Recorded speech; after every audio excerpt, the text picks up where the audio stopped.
네, 안녕하세요. 무역 계약론 10주차 강의 이어서 가도록 하겠습니다. 10주차 강의 자료를 가기 전에 9주차 강의에서 못 나간 진도 아직 다 못 나간 부분이 있어서 그 부분 사전 제작 강의에서 하고 10주차 강의부터는 이제 정형거래 조건, 인커텀스. 여러분들이 이제 정형거래 조건이라는 표현보다는 인커텀스라는 표현이 더 익숙하죠. 여러분들이 무역학 개론이나 상호론 수업 시간에 아마 인커텀스를 다뤘을 텐데, 우리 계약론에서도 당연히 계약의 간섭과 관련해서 인커텀스를 얘기 안 할 수가 없는데, 물론 상무론 때 했던 내용을 다시 하진 않아요. 그래서 상무론에서 배우지 않은 인커텀스의 조금 더 심화된 내용들을 아마 10주차 강의 자료에서부터 살펴볼 생각입니다.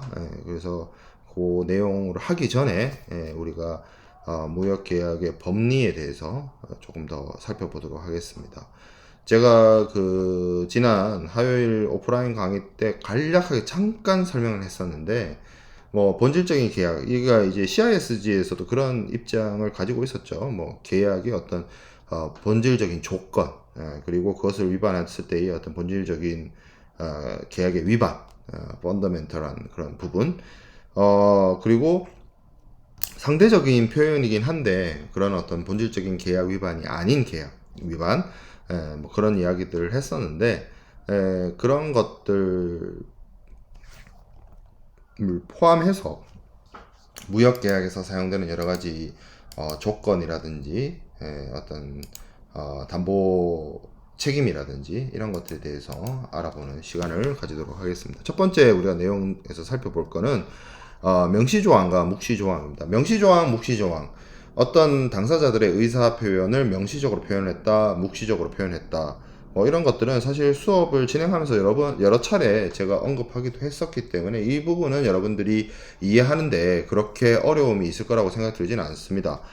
중간고사 시험 문제에 있어서도 중거법 표현과 관련해서 세 번째 서술형 세 번째 문제에서 이야기가 당사자들이 명시적으로, 묵시적으로 중거법에 대한 뭐 언급이라든지 합의라든지 뭐 어떤 그런 부분이 없었다. 그게 이제 전제로 깔리죠. 그러면서 그럼 어떻게 갈 것이냐?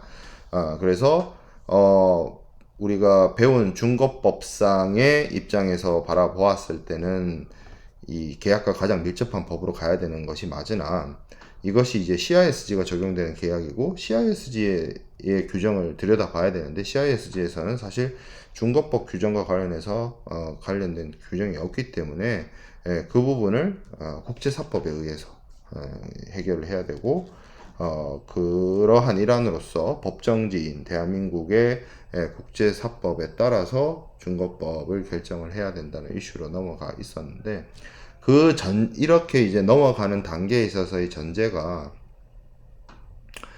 당사자들의 어떤 중거법과 관련해서 명시적으로나 묵시적으로는 어떤 의사표현이 없었다, 그 얘기가 나옵니다. 그러면 그거를 명시적, 묵시적, 이것에 대해서 우리가 조금 더 정확하게 정리를 하고 가면, 명시조항이라고 하는 거는 계약에 당사자들이 삽입한 조항을 말합니다. 그 방식은 인쇄의 방식도 있을 수 있고 타자의 방식도 있을 수 있고 스탬프로 할 수도 있고 핸드라이팅으로 할 수도 있고 뭐 다양한 그러한 방식들이 사용되어지고 활용되어질 수 있습니다. 그리고 묵시조항이라고 하는 것은 법 또는 간습에 의해서 당사자가 당연히 따를 것이라고 생각되는 것으로서 계약서에 구현되어 있지는 않지만 이것도 계약의 일부가 되는 그러한 것을 묵시조항이라고 이야기를 합니다. 무역계약은 거래되는 어떤 상품의 종류 또는 성질에 따라서 뭐 어느 정도 차이는 있을 수 있지만, 기본적으로 물건을 사고 파는 매매 계약이, 물품에 대한 매매 계약이기 때문에 당사자가 반드시 계약에 포함시켜야 하는 내용들이 있습니다. 이제 어떤 품명이라든지 품질이라든지 수량이라든지 가격이라든지 뭐 결제 방법이라든지 뭐 선적 조건이라든지 뭐 여러 가지 것들이 있지만, 그리고 그런 것들이 우리가 무역 계약에서 가장 중요하게 합의되어야 하는 어떤 기본 조건으로서 살펴볼 수가 있겠죠. 그리고 이런 어떤 이런 부분들은 쉽게 말하면 계약의 명시조항으로 반드시 들어가야 되고, 그렇다고 이러한 모든 무역 계약의 조건을 명시조항으로 해결할 수 있느냐? 그렇지도 않아요. 그리고 그렇지 않기 때문에 그 어떤 부분을 해결하는 것이 대표적으로 국제상간습이라고 하는, 혹은 무역간습이라고 하는 것들이 이 모든 계약 조건, 물품을 매도인이 판매하고 매수인이 물건을 사는 이 물품 매매 계약에 있어서의 모든 조건을 다 명시적으로 할 수가 없기 때문에 이런 국제상간습이나 무역간습을 활용하는 것이고, 이런 무역상간습과 무역간습에 있어서 가장 유명한 것들이 정형거래 조건, FOB, 뭐 CIF 이런 것들이 되겠습니다. 그래서 정리를 하면 무역계약의 당사자들은 당사자들의 어떤 계약 조건을 명시적으로 혹은 묵시적으로 합의를 해서 계약을 구성하게 되는데, 계약에 있어서의 어떤 중차대한 뭐 품명이라든지 품질이라든지 수량이라든지 이런 것들은 분명히 보통 명시적으로 계약에 삽입이 되어야 되고, 그렇지 못한 부분들은 묵시조항으로서 간결하게 체결이 되는데, 그런 것들을 뒷받침할 수 있는 것들이 주로 국제상간습이다. 그리고 그런 것들에 대표적으로 인커텀스가 있다. 이렇게 이야기를 마무리하도록 하겠습니다. 자, 그리고 조건과 담보 책임을 살펴볼 텐데, 계약 내용은 여러 당사자들의 어떤 의견이라든지 뭐 진술이라든지 아니면 약인이라든지 약속이라든지 그런 것들로 이제 구성이 되는데, 만약에 양 당사자가 계약의 어떤 필수적인 사항, 핵심적인 사항이라고 간주되는 것들이 있다라고 한다면 그것이 조건, 영어 표현으로 컨디션이 됩니다. 그리고 이 컨디션이라고 하는 것은 어떻게 보면 당사자들이 반드시 지켜야 되는 것이고, 이것을 제대로 이행하지 못한다면 계약상의 의무를 다하지 못하게 되는, 즉 계약 해제를 당할 수 있는 그러한 문제가 생기는 것이 이 조건, 컨디션이라고 볼 수가 있습니다. 자, 근데 계약을 이행하는 데 있어서 이런 조건은 아니지만, 그렇기 때문에 필수적인 것은 아니지만 계약을 이행하는 데 있어서 부수적이고 종속적으로 간주되는 여러 가지 약속이긴 한데 필수적인 사안은 아닌 것들, 이런 것들을 담보 책임, 워런티라고 합니다. 영어 표현으로 워런티라고 하는데, 이 워런티는 기본적으로 워런티 위반이 있다라고 해서 계약을 해제시킬 수 있는 것은 아니고요. 단지 손해배상 청구권을 행사할 수 있습니다. 이렇게 이야기를 들어보면 쉽게 말해서 여러분들이 감이 올 거예요. CISG에서 우리가 본질적인 계약 위반이 있었고 본질적이지 않은 계약 위반이 있었죠. 그것처럼 조건을 위반하는 것은 본질적인 계약 위반이 되는 것이고, 워런티를 위반하는 것은 본질적이지 않은 계약 위반이 된다는 거죠. 자, 그리고 이 조건과 담보 책임에 해당되지 않는 그 중간 어디쯤에 해당되는 것이 있습니다. 통상적으로 무명 조건이라든지 중간 조건이라든지 이러한 이름으로 불리는 것들이 있는데, 보통 이런 것들이 보통 뭐 좀 애매한 표현이긴 해요. 그래서 일반적으로 기술적인 의미로 조건이나 담보 책임이라는 용어를 사용해서 할 수 있지만, 이게 조금 이도 저도 아닌 그런 경우에는 무명 조건이라든지 중간 조건이라든지 이런 표현을 사용하기도 합니다. 그리고 그러면 이 조건이나 담보 책임, 예를 들어서 조건은 명시적이어야 하고 담보 책임은 묵시적이어야 하느냐? 그건 아닙니다. 조건이든 담보 책임이든 통상적으로 다 명시 조건으로 활용이 됩니다. 하지만 경우에 따라서는 묵시적 조건이나 묵시적 담보 책임도 있어요. 그러니까 이거는 딱 정답이 있는 건 아닙니다. 그러니까 여러분들이 명시 조건, 표현해 놓은 거, 묵시적으로 묵시 조건, 이건 표현한 건 아니지만 당사자들 사이에서 지켜져야 되는 것들, 뭐 이렇게 이야기를 하고 그렇게 이해를 하면 되는 것이고, 조건은 필수적인 사항, 위반하면 계약 해제 당하는 거. 담보 책임은 필수적인 건 아니지만 약속. 이거는 뭐 위반하면 손해배상. 이렇게 이제 개념 정리를 하잖아요. 하면서 생각해 볼 부분이, 조건도 명시적인 게 있을 수 있고 묵시적인 게 있을 수 있고, 담보 책임도 명시적인 게 있을 수 있고 묵시적인 것이 있을 수 있습니다. 자, 그래서 조건에 대해서 좀 자세하게 살펴볼게요. 계약의 필수적인 내용을 형성하는, 계약의 핵심, 필수 사안, 이런 것들이 컨디션이다 라고 보면 됩니다. 뭐 약속, 당사자들 사이에서의 어떤 의견이나 진술이나 약속이라고 볼 수 있는 거죠. 그래서 계약의 일방 당사자가 어떤 진술 내용이 아닌 것으로 판명이 되거나 혹은 약속을 이행하지 않는다, 이렇게 되면 그때는 컨디션을 위반하게 되는 것이고, 컨디션을 위반한 사람이 있다면 그것의 타방, 반대편에 있는 사람들은 상대방의 계약 조건, 컨디션 위반에 대해서 상대방이 계약 이행을 거절한 것으로 바라보아서 거기에 대해서 계약 해제를 하거나 아니면 뭐 손해배상 청구를 하거나 할 수가 있는 겁니다. 자, 그리고 보통 이 조건, 컨디션은 명시 조건으로 계약에 삽입하는 것이 일반적이지만 묵시 조건도 있을 수 있어요. 그래서 묵시 조건의 몇 가지를 좀 살펴보고자 합니다. 물품 명세와 일치해야 된다. 물품이 물품 명세와 일치해야 된다. 이거는 너무나 당연하죠. 이런 것들은 굳이 계약서에 집어넣지 않아도 너무나 당연한 것이기 때문에 묵시적 조건에 해당이 됩니다. 이런 것들에 대해서는 영국 물품매매법 SGA에 그런 내용이 있어요. 명세에 의한 물품매매 계약이 있는 경우 물품과 그 명세는 일치해야 된다. 너무나 당연한 거. 이게 너무 당연해서 목이 마르면 물을 마셔야 된다, 배가 고프면 밥을 먹어야 된다 수준으로 너무나 당연한 거예요.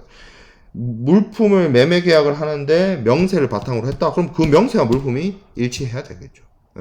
그래서 이거는 만약에 물품과 명세가 불일치하다 라고 하면 이거는 너무나 중요한 필수적인 당사자들 사이에서의 약속을 위반한 것이 되기 때문에 조건을 위반하게 됩니다. 그래서 너무나 당연한 것이라서 오히려 계약서에 집어넣지 않을 수밖에 없게 되는 그런 조건들, 그게 이제 묵시적 조건에 해당이 되는 것이고, 자, 물품, 비슷한 얘기예요. 물품의 적합성. 우리가 CISG에도 얘기를 했다시피 물품이 어떤 특정한 목적, 특수한 사용 목적에 적합한 것을 전제로 계약이 이루어졌다라고 한다면 그 특수한 목적, 특정한 목적에 사용할 수 있는 물건이어야 합니다. 이게 CISG에서 공부한 물적 적합성에 대한 이야기죠. 자, 그 다음에 시장성 있는 품질이어야 된다. 우리가 뭐 품질에 대해서 당사자들 사이에서 보통 명시적으로 무역계약의 기본 조건으로서 합의하는 것이 바람직하지만 기본적으로 팔릴 수 있는 정도는 돼야 된다라고 하는 것이 이제 SGA에서 규정이 되고 있죠. 또 SGA에 그 규정이 있습니다. 소유권에 대한 묵시적 조건. 이거는 기본적으로 제가 물품의 소유권 이전과 관련해서 설명을 할 때 이야기 드렸던 내용인데, 당연히 매매라고 하는 거는 물건을 팔고 사는 거죠. 물건을 팔고 사는 거기 때문에 물품의 판매와 구매가 이루어지고 나면 소유권이 바뀌어야 돼요. 소유권이 이전돼야 돼요. 판매자에서 구매자로 소유권이 이전돼야 되는 겁니다. 이건 너무나 당연한 거예요. 너무나 당연하고 매매 계약이기 때문에 필수적인 사안이기 때문에 너무나 당연해서 계약서에 집어넣지 않는 것일 뿐, 당연히 이루어져야 되는 부분이라는 점에서 묵시적 조건이라는 거죠. 자, 그 다음에 시기에 관해서도 이야기할 수 있습니다. 대금 지급 시기를, 이거 SGA에 있는 규정인데, 대금 지급 시기를 제외하고 시간에 관한 약정을 했다, 이럴 수 있죠. 그리고 그 계약 조항에 따라서 계약의 필수일 수도 있고 아닐 수도 있다. 근데 만약에 계약 조항을 살펴봤을 때 어떤 시간에 대한 약속이나 약정이 필수다 라고 하면 그것은 지켜져야 돼요. 그거는 약간의 어떤 케이스 바이 케이스로 살펴봐야 되지만, 계약 당사자들 사이에서 어떤 시기로 정한 부분에 있어서 합의가 이루어졌는데 뭐 언제까지 한다, 언제까지 뭐 대금을 보낸다, 뭐 이런 약속을 했고 그것이 굉장히 계약 내용을 살펴봤을 때 중요성이 있다라고 한다면 그것 또한 조건으로서 받아들여질 수가 있습니다. 자, 그 다음에 담보 책임이죠. 담보 책임. 담보 책임과 관련된 부분인데 조건과 같이 계약의 주된 목적을 달성하기 위해 필수적인 사항이 아니라 부수적인 사항. 필수적인 사안이 아니라 부수적인 사안을 한국어로 담보 책임이라 하고 영어 표현은 워런티입니다. 물론 이 영어 표현 워런티가 일장의 그 번역을 할 때 보증이라고 번역되어질 수도 있기 때문에 뭐 담보 보증이라든지 보증 책임이라든지 조금 이 좀 번역이 좀 책마다 다를 수는 있는데 대체적으로 제가 봤을 때 이 워런티를 담보 책임으로 번역하는 케이스가 많은 것 같아요. 그래서 저도 이제 그냥 담보 책임이라고 얘기를 하고 있는데 조건처럼 어떤 약속이긴 한데 조건과 다르게 계약의 목적을 달성하기 위한 어떤 필수적인 부분이 아니라 부수적인 부분에 해당이 되는 것을 워런티라고 얘기를 합니다. 그래서 어떤 워런티 위반이 있었을 때, 워런티 위반과 관련해서, 상대방이 계약을 전체를 다 해지할 수 있는 것은 아니고, 거기에 대해서 워런티 위반에 대해서 손해배상 청구 정도는 할 수 있는 그런 겁니다. 결국에는 제가 이렇게 컨디션과 워런티에 대해서 설명을 드렸는데 어떤 것이 컨디션이고 어떤 것이 워런티인가가 어떻게 보면 여러분들이 공부를 하는 데 있어서 좀 의문이 많이 남는 사안일 거라고 생각이 들어요. 근데 사실 이 부분에 있어서 저도 여러분들한테 정확한 정답을 내려줄 수가 없습니다. 케이스 바이 케이스예요. 사안을 봐야 돼요. 사안을 봐서 당사자들의 거래 내용이나 정황이나 이런 것들을 판단을 해서 이것이 컨디션이 될 수도 있고 워런티가 될 수도 있습니다. 그리고 아무리 무역 전문가라 할지라도 판단을 하기에 따라서 이것은 컨디션, 이건 워런티라고 분명히 나눠놨는데 그러한 입장이 법원의 판단에 맡겨졌을 때 그것이 뒤집어질 수도 있습니다. 그래서 결국에는 무엇이 조건이고 무엇이 워런티인가를 결정하는 것은 결국에는 그 건당 케이스 바이 케이스로 판단을 해야 되는 부분이고 그 개별 케이스에서 당사자들이 이 무역 계약의 조건을 어떻게 바라보고 어떻게 중요성을 인식하는지에 따라서 달려 있다라고 보여집니다.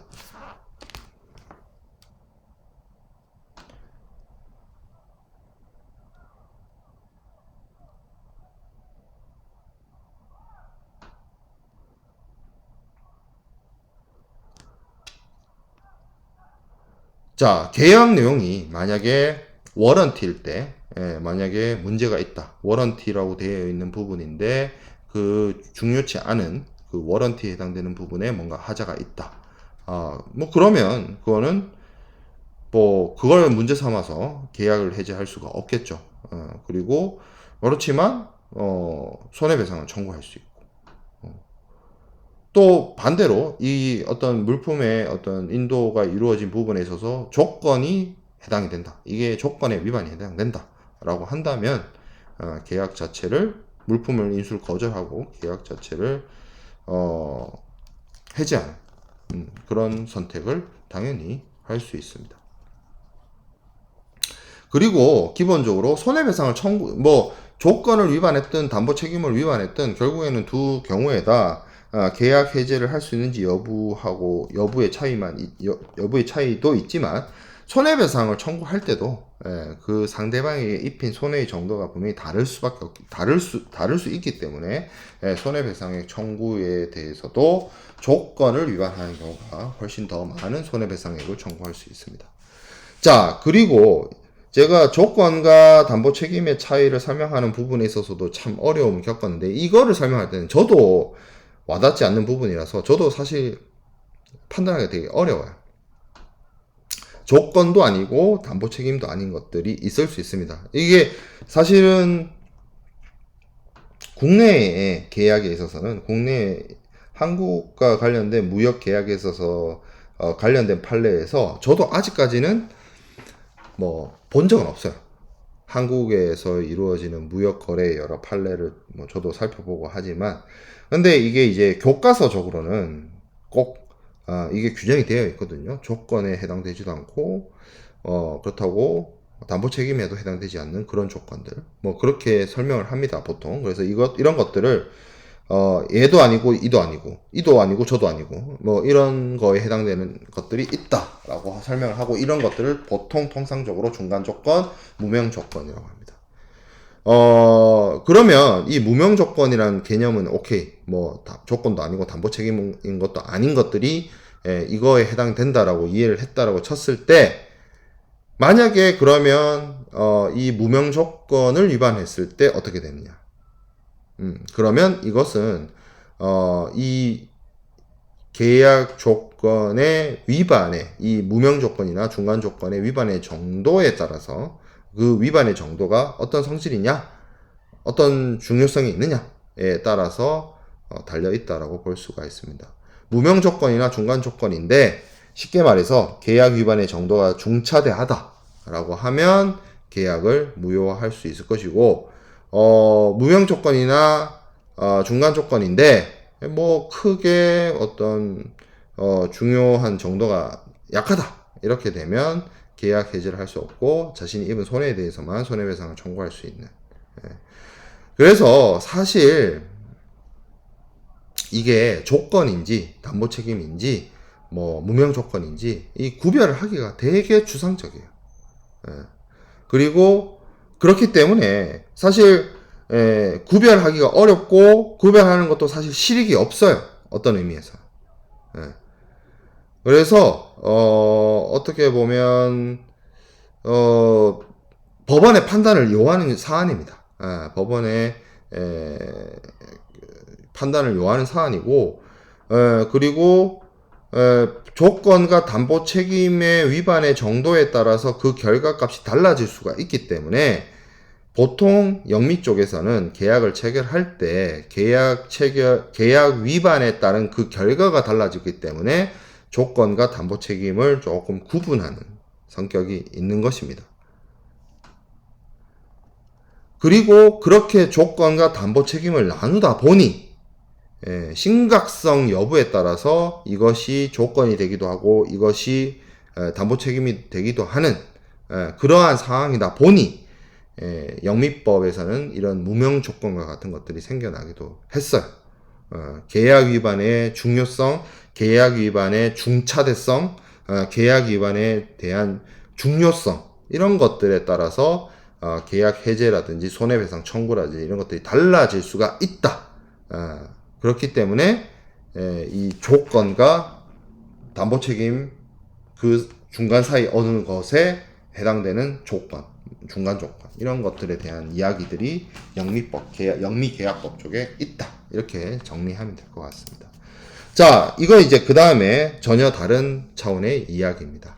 정지 조건과 해제 조건인데, 이거를 앞에서 강의 자료에서 한두 번 정지 조건이다, 해제 조건이다, 이런 표현들이 나왔을 거예요. 그때 여러분들한테 제가 충분한 설명이 안 됐었던 걸로 기억이 나는데, 그거를 이제 정리를 하고 넘어가면, 정지 조건이라고, 법률에서 법의 효력과 효과를 설명할 때 정지 조건이라고 하는 표현을 쓰게 되면, 그건 무슨 얘기냐면 쉽게 말해서 이런 거예요. 시험에 합격하면 자격금을 주겠다, 뭐가 되면 해주겠다, 뭐가 되면 하겠다. 우리 일상생활에서 여러분들 부모님이나 아니면 친구나 뭐 이런 사람들하고의 관계에서 이거 되게 많이 쓰죠. 그리고 여러분들 사실 부모님한테 어렸을 때부터 이 정지 조건을 들으면서 자라왔어요. 시험 성적이 좋으면, 시험에서 100점을 맞으면 장학금을 주겠다, 용돈을 주겠다, 이런 것들이 다 정지 조건입니다. 그래서 미래에, 장래에 발생할 수도 있고 발생하지 않을 수도 있는 사실에 대해서, 사실과 관련해서 그 사실이 성취됐을 때 법률의 행위 효력이 발생하는 것을 정지 조건이라고 합니다. 국제물품매매 계약에서는 이 정지 조건의 대표적인 예를 들면 약속된 물품을 매수인에게 인도 가능한 상태로 두는데 필요한 비용을 매도인이 지불해야 됩니다. 왜냐하면 인도시까지 비용 부담은 매도인의 물품 인도 의무의 일부고, 이는 매수인의 대급 지급 의무와 물품을 수령하는데 어떤 선행 의무가 됩니다. 따라서 매도인이 이러한 비용을 지급하지 않으면 매수인은 물품을 인수할 의무가 없다라는 얘기를 합니다. 즉 다시 말하면 매도인이 약속된 장소에 매수인의 임의 처분 하에 물품을 두는 것이 이루어져야, 그게 돼야 매수인에게 매수인의 대금 지급 의무와 매수인의 물품 인수 의무가 생겨난다. 이렇게 국제 물품 매매 계약에서 적용해서 이야기해 볼 수 있는 부분인 거죠. 자, 반대로 해제 조건이 있습니다. 해제 조건은 뭐냐면 장학금을 먼저 줄게, 대신 다음 학기 A 학점 받아야 된다. 이겁니다. 먼저 행위가 발생해요. 행위가 발생하고 그 행위를 대해서 성과가 있으면, 성취가 이루어지면 문제가 없는데, 그 행위의 어떤 성취가 이루어지지 않게 되면 오히려 반대로 뭐 환불을 해야 된다든지 하는. 예. 그래서 어떻게 보면 내가 할게, 하게 되면 돈조이고, 일단 돈을 받았으니까 나는 해야 할 의무가 생기는 거예요. 어떻게 보면 해제 조건은 당사자로 하여금, 수혜를 받는 쪽으로 하여금 의무가 생겨나게 만드는 겁니다. 내가 뭘 받았기 때문에 마음에 빚이 있는 거예요. 네, 그래서 그 마음의 빚을 갚기 위해서, 그죠? 네, 마음의 빚을 갚기 위해서 난 무엇을 해야 되는 거죠. 그렇죠? 네, 그리고 그 약속에서 약속된 바를 해냈을 때 내가 먼저 지불 받은 사안에 대한 어떤 법률적 구속으로부터 자유로워지는 겁니다. 제가 오프라인 수업 시간 때 존 윅을 예시로 들면서 마크를 얘기를 했어요. 그 존 윅 세계관에서 약속의 중요성을 설명을 하면서 존 윅 2편과 3편에서 그게 나오는데, 마크를 하면, 마크를 어떻게 보면 준 사람한테 뭔가 굉장히 큰 은혜를 받거나 뭐 어떤 빚을 진 거고, 그 마커를 가져간 사람이 내밀었을 때, 그 마크를 내밀었을 때 마크를 처음에 지장을 찍어서 준 사람은 그것을 반드시 해결해야 하는, 혹은 해소해야 되는, 아니면 이행해야 되는 의무가 생겨나는 거죠. 그래서 이 마크를 주는 행위가, 그러니까 존 윅이 그 2편의 악당한테 예전에 과거에 마커를 줬단 말이죠. 그러면 그 마크를 줄 때 그 악당으로부터, 2편의 빌런으로부터 존 윅이 뭔가 큰 걸 받은 거예요. 빚이 생긴 거죠. 그리고 그 빚을 이행하기 위해서는, 해결하기 위해서는 나는 그 사람이 요구하는 바를 들어줘야 된다. 그게 일종의, 그리고 그 요구하는 바를 들어줬을 때 그 마커의 의무로부터 벗어난다. 그게 딱 해제 조건이에요. 그래서 이게 법률적인 효력이나 이런 부분들을 설명하는 데 있어서 정지 조건과 해제 조건이 많이 사용되고, 국제 물품 매매 계약도 결국에는 어떤 법에 의한 계약의 효력을 발생시키는 부분이 있기 때문에 이런 정지 조건이나 해제 조건과 관련된 용어들이 사용이 됩니다.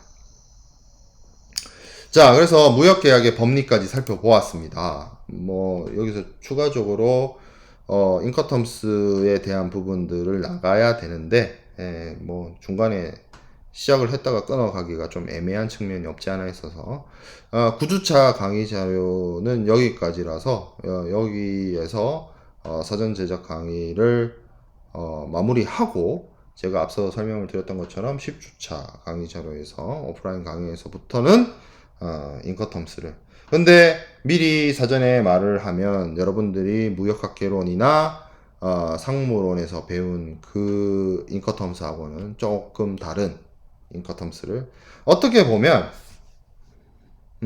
이제 강의가 이제 몇 주 안 남아서 중간고사도 쳤고, 미리 뭐 얘기하고 넘어가면, 10주차에서 이제 인커텀스를 하게 될 거고요. 11주차 FOB, 12주차 CIF를 공부하게 될 겁니다. 쉽게 말하면 FOB를 한 주 동안 공부하고요. CIF를 한 주 동안 공부하게 될 겁니다. 근데 그때 배울 FOB와 그때 배울 CIF는 여러분들이 상무론 때 배운 그 FOB와 그 CIF하고는 많이 다를 거예요.